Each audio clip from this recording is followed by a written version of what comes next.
నమస్తే అండి, మీ పేరు? పేరు మంతల బంగారయ్య. అన్న, ఇప్పుడున్న ప్రభుత్వం ఎలా ఉందన్న అసలు? అమ్మ ఇప్పుడు ప్రభుత్వం అయితే మంచిగా అన్నిటికి కూడా ఏది రైతుకి ఇబ్బంది చేయకుండా అంటే రైతు భరోసా అవని, అమ్మ ఒడి అవని, తర్వాత సియూస్ అవని అంతమంది కూడా చక్కగా పరిపాలించారు. మరి సరిగ్గా పరిపాలించట్లేదని చెప్తున్నారు కదా. అమ్మమ్మ ఎగస్టి పార్టీ రేట్ అనుకుంటారు, అది ఇది అనుకుంటారు. ఎవరైనా మంచి పని చేసేవాడికి చెడు అంటారు, అదే మంచోడికి ఆ చెడు చేసేవాడికి మంచి అంటారు. అంటారు అలా. కానీ నీకేం మంచి జరుగుతుంది? రైతుకి కావాల్సింది ఏంటి? అమ్మఒడి కదా, అమ్మఒడి స్కూల్ ఉన్నోడికి అమ్మఒడి, తర్వాత రైతు భరోసా, మరి స్కూల్లో కాలేజీ చేసిన వాడికి స్కాలర్షిప్. స్కాలర్షిప్ వస్తుందా మీ పిల్లలకి? అయితే నీకు స్కాలర్షిప్ రాకపోయినా మీ ఇంటికి మంచి జరుగుతుందని అనుకుంటున్నావా? మంచి జరుగుతుంది. అవునమ్మా, మంచిది జరుగుతుంది అనుకుంటున్నాను. మనకేటంతమో మంచి జరుగుతుంది.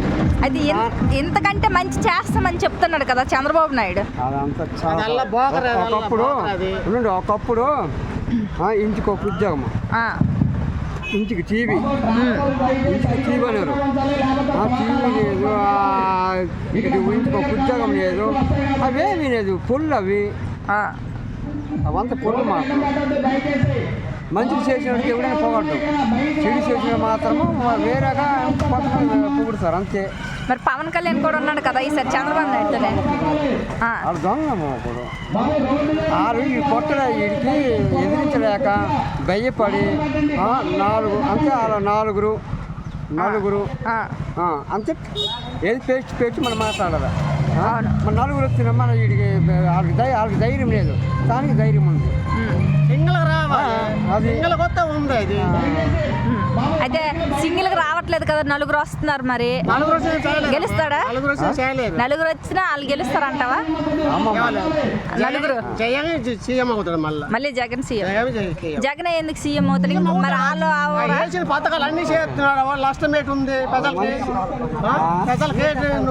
చేశాడు. అంతే కదా. ఏంటి ఏం మంచి జరిగిందని మీరు అనుకుంటున్నారు? ఏం జరిగింది అసలు జగన్ వల్ల? మంచి ఏం జరిగింది ప్రజలకి?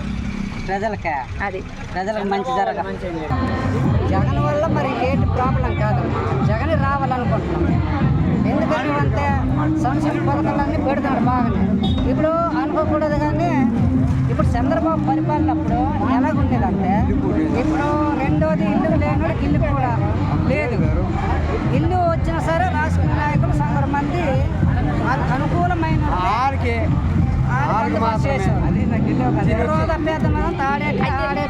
ఇప్పుడు ఇల్లులు అందరికీ ఒకేలాగా అందుతున్నాయి అనుకుంటున్నారా? ఇప్పుడు అందరికీ జగన్ వచ్చిన కాసి పేదకాలు అందరికీ ఇల్లు అవుతారు.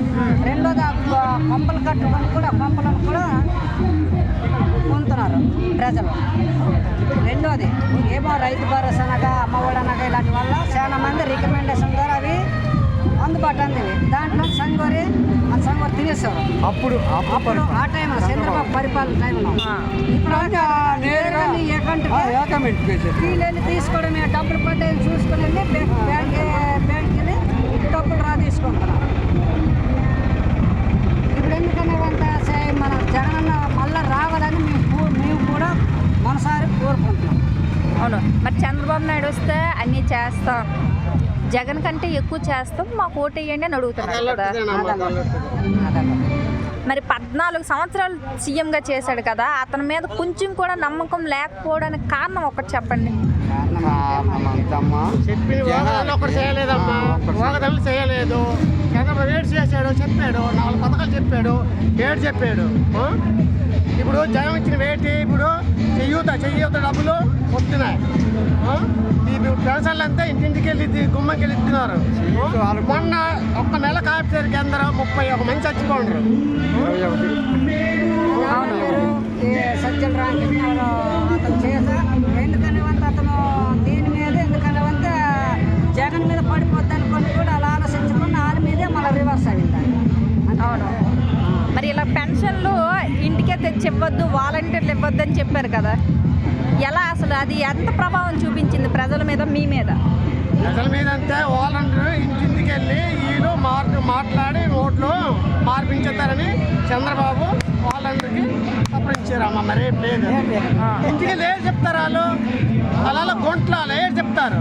చంద్రబాబు పిచ్చిగానే కొంత ఎందుకనేమంటే కొద్దిగా వయసు వచ్చిన వాళ్ళు వాలంటీర్ అయితే బాగుంది. అందరు లేడీస్ మీద ఎందుకనేమంటే అనుభవం లేని మనుషులు. అనుభవం లేని మనుషులు కదా వాళ్ళు ఎలాగా జగన్ వాలంటీర్ వ్యవస్థ మంచిది. అయితే వాలంటీర్ వ్యవస్థ కూడా తీసేయాలి అని ఒకానొక నాడు పవన్ కళ్యాణ్ చెప్పాడు, ప్రతిపక్ష నాయకుడు. మరి అలాంటి పవన్ కళ్యాణ్ కానీ చంద్రబాబు నాయుడు కానీ ఇప్పుడు మళ్ళీ వాలంటీర్లు ఉంచుతామని చెప్తున్నారు కదా, మీరేమంటారు దానిపైన? 15,000 అంటున్నాడు. 15,000 ఇస్తాడా? ఎవరికి ఇస్తాడు? ఒకవేళ ఆటోమేటిక్ మీద గెలిస్తే వాళ్ళ తాలూకుకి ఇస్తా, అందరికీ చూపడం. ఈడికి కాదు, ఆడికి కాదు, ఇదా జాతి అంటలేదు, భేదం అంటలేదు, ఈ కులం అనలేదు, ఈ మతం అనట్లేదు, ఈడు ఈ తెలుగుదేశం అనట్లేదు, ఒక్కనే చూసుకోడు. అప్పుడు వాళ్ళ పదవుల్లోనా ఆడు పోయేశారు, వాళ్ళు కాంగ్రెస్ పట్టుకున్నారు, వాళ్ళకి ఇవ్వకూడదు ఇల్లు అంటే మన ఊర్లోనే అడిగినా